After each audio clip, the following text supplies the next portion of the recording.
Assalamualaikum warahmatullahi wabarakatuh. Selamat pagi dan salam sejahtera. Hari ini kita akan belajar tema 7, subtema 2 tentang perkembangan teknologi produksi sandang. Hari ini pembelajaran 1 dulu nak ya. Oke. Kok ada tiba-tiba ini seperti biasa ya? Ada saja di dalam komputer ibu nih. Setiap orang memiliki pakaian, ada kemeja, kaos, dan blus, ada celana panjang, celana pendek, dan rok. Mereka mengenakan pakaian untuk melindungi tubuh. Pakaian terbuat dari bahan yang berbeda-beda. Tahukah kamu bahan apa sajakah itu? Bagaimana bahan itu diolah hingga menjadi pakaian? Pakaian apa saja yang dihasilkan? Mari kita pelajari bersama-sama. Ya, ini ya tidak mau hilang nak ya. Oke, pembelajaran 1. Hari ini udara sangat panas. Udin merasa nyaman meskipun udara panas. Baju Udin terasa sejuk di badan. Mengapa begitu? Mari kita pelajari bersama-sama. Ayo membaca. Bacalah dengan nyaring. Bahan dasar pakaian. Keluarga Udin memiliki banyak pakaian. Mereka memakai pakaian untuk melindungi tubuh. Ada pakaian untuk melindungi tubuh dari udara dingin atau panas. Ada pakaian untuk melindungi tubuh dari angin dan hujan. Pakaian keluarga Udin ada yang terbuat dari kapas dan bulu domba. Pakaian berbahan dasar kapas banyak digunakan sebagai pakaian sehari-hari. Pakaian berbahan dasar kapas nyaman dipakai di siang hari. Pakaian berbahan dasar bulu domba dikenakan pada waktu tertentu. Pakaian berbahan dasar bulu domba menghangatkan badan pada saat hari dingin. Ibu Udin memiliki kain tenun yang terbuat dari serat sutra. Pakaian yang terbuat dari serat sutra termasuk pakaian istimewa. Pakaian yang terbuat dari serat sutra biasa digunakan saat acara khusus. Berbeda dengan Udin, pakaian orang-orang zaman dahulu terbuat dari kayu dan kulit hewan. Pakaian mereka sangat sederhana. Satu pakaian mereka gunakan untuk berbagai keadaan. Jadi nggak ganti-ganti ya, biasanya satu baju aja mereka punyanya atau dua. Hampir semua bahan dasar pakaian terdapat di alam. Bahan dasar pakaian jumlahnya terbatas. Jagalah pakaianmu agar dapat digunakan dalam waktu yang lama. Tuhan menyukai orang-orang yang menjaga apa yang dimiliki. Ayo berlatih. Bacalah kembali teks bahan dasar pakaian dengan teliti. Garis bawahi kalimat pertama dari setiap paragraf. Nah, itu seperti kalimat utama ya. Tuliskan isi paragraf dari setiap paragraf. Nah, jadi kita tinggal menggarisbawahi saja. Paragraf 1, mana paragraf 1 yang paling awal tentunya. Nah, tentang keluarga Udin memiliki banyak pakaian sampai titik saja nak. Nah, terus kalau paragraf 2, nih, pakaian keluarga Udin ada yang terbuat dari kapas dan bulu domba. Selanjutnya, paragraf ketiga. Paragraf ketiga, Ibu Udin memiliki kain tenun yang terbuat dari serat sutra. Selanjutnya, paragraf keempat yang ini, berbeda dengan Udin, pakaian orang-orang zaman dahulu terbuat dari kayu dan kulit hewan. Selanjutnya, di paragraf terakhir atau paragraf kelima, hampir semua bahan dasar pakaian terdapat di alam. Nah, begitu ya. Nah, jadi cuma di awal paragrafnya aja, berarti kalimat utamanya aja. Ayo menulis. Kamu sudah menemukan isi cerita dalam setiap paragraf. Informasi apa saja yang kamu dapatkan dari setiap paragraf? Tulislah jawaban dengan kalimatmu sendiri. Nah, jadi ini kita bisa variasikan ya dengan bahasa-bahasa kita sendiri. Nah, misalnya keluarga Udin memiliki banyak pakaian, terus pakaian itu berfungsi untuk melindungi tubuh. Nah, terus pakaian keluarga Udin ada yang terbuat dari kapas dan bulu domba. Ya, pakaian ini masing-masing mempunyai atau memiliki fungsi yang berbeda. Pakaian yang terbuat dari kapas untuk dipakai sehari-hari, sedangkan pakaian yang dari bulu domba itu digunakan pada saat hari dingin. Gitu saja kita pakai bahasa sendiri. Nah, Ibu Udin memiliki kain tenun yang terbuat dari serat sutra. Nah, kalau kalian tahu serat sutra itu dari ulat sutra ya nak ya. Nah, ini untuk pakaian yang berdasarkan pengolahannya dengan ditenun itu biasanya harganya lebih mahal dan lebih indah bentuknya. Maka dari itu biasanya digunakan pada waktu tertentu saja.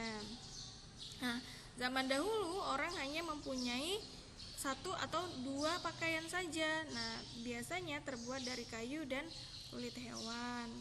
Nah, jadi semua bahan ya, hampir semua bahan dasar pakaian itu terdapat di alam ya. Jadi kita harus bersyukur memiliki. Jadi kita harus menjaga begitu. Itu saja intinya. Ya, selanjutnya Ibu Udin, ayo mencoba. Maaf ya, Ibu kelupaan terus atasnya. Ayo mencoba. Ibu Udin memiliki kain kesayangan. Kain Ibu Udin terbuat dari serat sutra. Udin mengamati motif pada kain. Udin menemukan beberapa motif bangun datar pada kain. Ia menggambar beberapa motif yang ditemukan.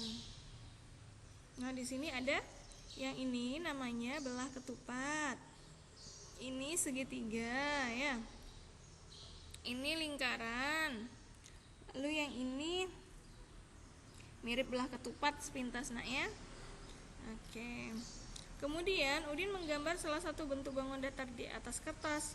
Udin menggunting kertas mengikuti bentuk bangun datar. Lalu Udin melipat kertas hingga sama besar dan saling menutupi.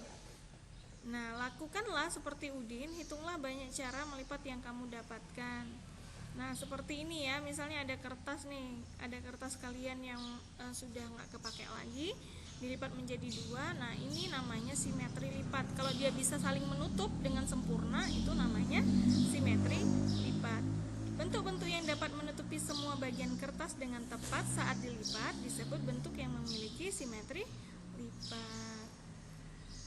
Nah, selanjutnya ini kita menggambar bangun datar di buku aja ya. Misalnya kalian penasaran, tinggal digambar di buku saja. Halaman dikosongkan untuk di kegiatan menggunting tidak ya. Ini di buku tulis saja atau di buku bekas-bekas juga nggak apa-apa. Koran bekas ya. Cara menentukan simetri lipat. Simetri lipat dapat ditemukan melalui percobaan. Simetri lipat juga dapat ditemukan dengan membuat sumbu simetri, yaitu garis yang membagi dua bangun datar dan saling menutupi. Mari kita membuat sumbu simetri bangun persegi panjang. Nah, sediakan kertas berbentuk persegi panjang. Yang kedua, lipatlah menjadi dua bagian yang sama. Yang ketiga, lalu buka lipatan kertas. Buatlah garis pada bekas lipatan. Apa nama garis yang membagi persegi panjang menjadi dua bagian yang sama? Nah, pertama nih ada kertas nih bentuknya persegi panjang. Terus kita lipat jadi dua. Nah, jadi persegi deh dia, ya. Nah, saling menutupi dengan tepat. Jadi tidak ada sisa sedikit pun ya. Jadi ini menutup dengan sempurna.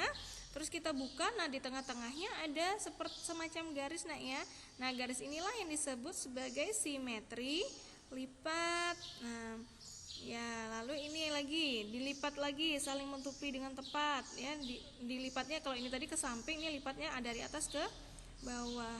Nah, baru kita lihat lagi garisnya. Ini juga disebut sebagai simetri lipat.